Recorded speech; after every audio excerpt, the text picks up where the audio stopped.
নমস্কার বন্ধুরা, আজকে আবারও একটা নতুন ভিডিও নিয়ে এলাম তোমাদের জন্য।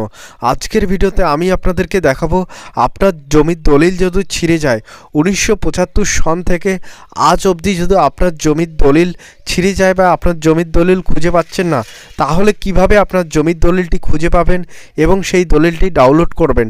তো আজকের ভিডিওতে কিন্তু বিস্তারিত আলোচনা করে দেখাবো। অবশ্যই কিন্তু ভিডিওটাকে পুরোটা দেখবেন, কোথাও স্কিপ করলে কিন্তু কিচ্ছু বুঝতে পারবেন না।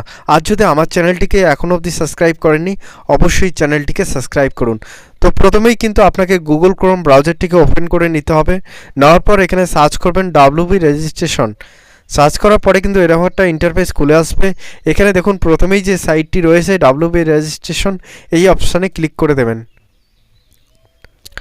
ক্লিক করার পরে কিন্তু গভর্নমেন্টের যে সাইট রয়েছে সেই সাইটে কিন্তু চলে আসবেন।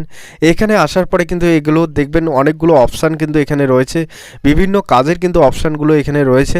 আপনাকে সিম্পলি কিন্তু এখানে ক্লিক করে দিতে হবে সার্চিং অফ ডিড। এখানে কিন্তু আপনার 2007 থেকে 2023 অবধি যে আপনার জমির দলিলের যে তথ্য বা আপনার জমির দলিলের যে বিস্তারিত জানকারি সেগুলো কিন্তু এখানে সার্চ করে আপনারা পেয়ে যাবেন। তো এই সার্চ অপশানে ক্লিক করবেন। ক্লিক করার পরে কিন্তু আপনারা চাইলে কিন্তু এখানে বায়ারের নাম বা সেলারের নাম কিন্তু সার্চ করে কিন্তু আপনারা জমির যে তথ্য বা দলিলের তথ্য আপনারা দলিলটাকে কিন্তু খুঁজে পাবেন। এরপর কিন্তু আপনারা দেখুন নিচেই কিন্তু রয়েছে আপনার যে প্রপার্টি রয়েছে, আপনার দাগ নাম্বার দিয়ে কিন্তু আপনার যে দলিল সেটা কিন্তু আপনারা খুঁজে পাবেন। তো এটা হলো আপনারা 2007 থেকে 2023-এর আপনার যে জমির দলিল সেগুলো কিন্তু খোঁজার পদ্ধতি। তারপর আমি আপনাদেরকে দেখাবো, এখন আমি দেখাবো যে আপনার জমির দলিল 2007 থেকে 1975 সনের যে জমির দলিল সেগুলো কিভাবে আপনারা খুঁজবেন। সেগুলো যদি আপনার ছিঁড়ে যায় সেগুলো দলিল খোঁজার জন্য কিন্তু আপনাকে চলে আসতে হবে। এখানে দেখুন লেগেসি ডিড ভেরিফিকেশন, এই যে অপশানটি রয়েছে এখানে আপনাকে ক্লিক করে দিতে হবে। ক্লিক করার পরে কিন্তু এরকম পেজ একটা খুলে আসবে আপনার স্ক্রিনের সামনে। এখানেও কিন্তু আপনার যে এখানে দেখতে পাচ্ছেন by seller, buyer party name, এখানে নাম দিয়েও কিন্তু আপনারা সার্চ করে আপনার দলিল যে রয়েছে সেই দলিলটাকে খুঁজে পাবেন। তো এখানে আপনার অপশানগুলো রয়েছে, এখানেও কিন্তু আপনার নিচে দেখুন এখানেও কিন্তু আপনার দাগ নাম্বার দিয়ে জমির যে তথ্য সেটা কিন্তু বের করতে পারবেন বা আপনার ছিঁড়ে যাওয়া দলিলের তথ্য কিন্তু আপনারা এখান থেকে পেয়ে যাবেন। তো এখানে আমি আপনাদেরকে দেখাচ্ছি নাম দিয়ে কিভাবে আপনারা দলিলটাকে খুঁজবেন। এর জন্য কিন্তু এখানে দেখুন সেলার বায়ার যে অপশানটি রয়েছে প্রথমেই সেই অপশানে ক্লিক করে দেবেন। ক্লিক করার পর এরকম একটা পেজ আপনার স্ক্রিনের সামনে খুলে আসবে। এই পেজে আসার পরে কিন্তু এখানে দেখতে পারবেন অবশ্যই কিন্তু আপনাকে স্টার মার্কগুলো ম্যান্ডেটরি রয়েছে, এগুলো কিন্তু অবশ্যই আপনাকে ফিল আপ করতে হবে। এরপর কিন্তু আপনারা চাইলে কিন্তু নাম দিয়ে সার্চ করতে পারবেন। এখানে যে আপনার দলিলের নামটি রয়েছে ফার্স্ট নেম, সেই রকম করে কিন্তু আপনাকে নামটা হুবাহু দিতে হবে, কোনো রকম ভুল হলে কিন্তু চলবে না। তো এখানে প্রথমেই কিন্তু ফার্স্ট নেমটা দিয়ে দেবেন, তারপর আসে আপনার লাস্ট নেম, আপনার টাইটেল, আপনার পদবি সেটা দিয়ে দেবেন। তারপর যে সালে সেই দলিলটা রেজিস্ট্রেশন করা হয়েছিল সেই সালটা কিন্তু এখানে আপনাকে দিতে হবে, তাহলেই কিন্তু আপনারা যে দলিল সেটা খুঁজে পাবেন। আপনি যদি সাল ভুল দিয়ে দেন তাহলে কিন্তু আপনার দলিলটা খুঁজে পাবেন না। তো অবশ্যই সালটা দিয়ে দেবেন। তারপর ডিস্ট্রিক্টটাকে এখান থেকে সিলেক্ট করে নেবেন, কোন ডিস্ট্রিক্টটা রয়েছে সেই ডিস্ট্রিক্ট সিলেক্ট করার পর এখানে দেখতে পাচ্ছেন নিচে কিন্তু সিকিউরিটি কোড যে রয়েছে বা আপনারা ক্যাপসা বলতে পারেন, এই ক্যাপসাটাকে ভালো করে ফিল আপ করার পরে এই যে ডিসপ্লে অপশানটি রয়েছে এই ডিসপ্লে অপশানে আপনারা ক্লিক করে দিলেই কিন্তু আপনার যে দলিলের তথ্য সেটা কিন্তু বেরিয়ে চলে আসবে।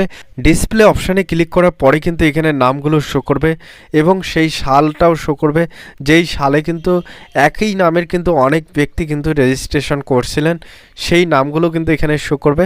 এখানে কিন্তু অবশ্যই আপনার বাবার নামটা খুঁজে নেবেন। আপনার যে বাবার নাম রয়েছে সেই বাবার নামটা খুঁজবেন, যে আপনার বাবার নাম এবং আপনার নাম যদি মিল হয় তাহলেই কিন্তু এখানে যে ভিউ অপশানটি রয়েছে এই ভিউ অপশানে ক্লিক করে কিন্তু আপনার যে দলিলের তথ্য সেটা কিন্তু আপনারা খুঁজে পাবেন। এখানে কিন্তু আপনার দলিল কবে রেজিস্ট্রেশন হয়েছে এবং আপনার এনকোয়ারি নাম্বার, ডিড নাম্বার এবং আপনারা ডেলিভারি তারিখ সব কিছু কিন্তু এখান থেকে আপনারা পাবেন। ইনকোয়ারি নাম্বার, সিরিয়াল নাম্বার সব কিছু তথ্য কিন্তু এখান থেকে পাবেন আপনারা। তো অবশ্যই আপনারা বুঝতে পারছেন কিভাবে আপনার দলিলটাকে খুঁজবেন এবং সেই দলিলের তথ্যটা আপনারা খুঁজবেন। এরপর আমি আপনাদেরকে দেখাচ্ছি যে কিভাবে আপনারা সেই দলিলটাকে ডাউনলোড করবেন। তো চলুন তাহলে ডাউনলোড পদ্ধতিটাও দেখা যাক।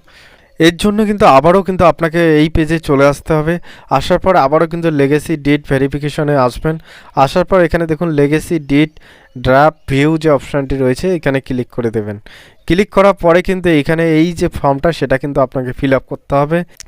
আবারও কিন্তু এই পেজে আপনাকে চলে আসতে হবে। এখানে দেখুন লেগেসি ডিট ভেরিফিকেশন অপশানে আবারও আসবেন। আসার পর লেগেসি ডিট ড্রাফট ভিউ যে অপশানটি রয়েছে এখানে ক্লিক করবেন।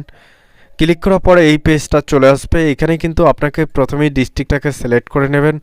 সিলেক্ট করা হলে কিন্তু এখানে দেখতে পারবেন যে আপনার রেজিস্ট্রারি যে অফিসটা রয়েছে সেই রেজিস্ট্রারি অফিসটা এখান থেকে সিলেক্ট করবেন। যে রেজিস্ট্রারি অফিসে কিন্তু আপনার জমিটি রেজিস্ট্রারি করা হয়েছিল, করার পরে এখানে দেখতে পারবেন যে ডিড নাম্বারে ঘরে কিন্তু অবশ্যই এখানে আইটা রয়েছে, শুধুমাত্র নাম্বারটা বসাবেন। তারপর যে সালটি দিছিলেন সেই সালটি কিন্তু এখানে আবারও এন্টার করে দেবেন। এরপর এখানে যে ক্যাপচাটি রয়েছে সেই ক্যাপচাটি দেওয়া হলে এখানে ভিউ ডিড যে অপশানটি রয়েছে এখানে ক্লিক করবেন। ক্লিক করলে কিন্তু পরেই কিন্তু ডাউনলোড অপশান চলে আসবে। সেই ডাউনলোড অপশানে ক্লিক করে কিন্তু আপনারা চাইলে কিন্তু আপনার যে দলিলটা রয়েছে সেটা কিন্তু ইজিলিভাবে কিন্তু আপনারা ডাউনলোড করতে পারবেন এবং আপনার সেই ডাউনলোড করা দলিলটা কিন্তু প্রিন্টারের মাধ্যমে বার করতে পারবেন। আশা করি যদি ভিডিওটি আপনাদের ভালো লাগে তাহলে অবশ্যই আমার চ্যানেলটিকে সাবস্ক্রাইব করবেন এবং আপনাদের ফ্যামিলির মাঝখানে শেয়ার করে দেবেন যাতে তাদেরও কিন্তু এই জানকারিটা পৌঁছায়। ভিডিওটি দেখার জন্য অসংখ্য ধন্যবাদ সবাইকে। জয় হিন্দ, জয় ভারত। আশা করি আপনারা ভালো আছেন, ভালো থাকবেন।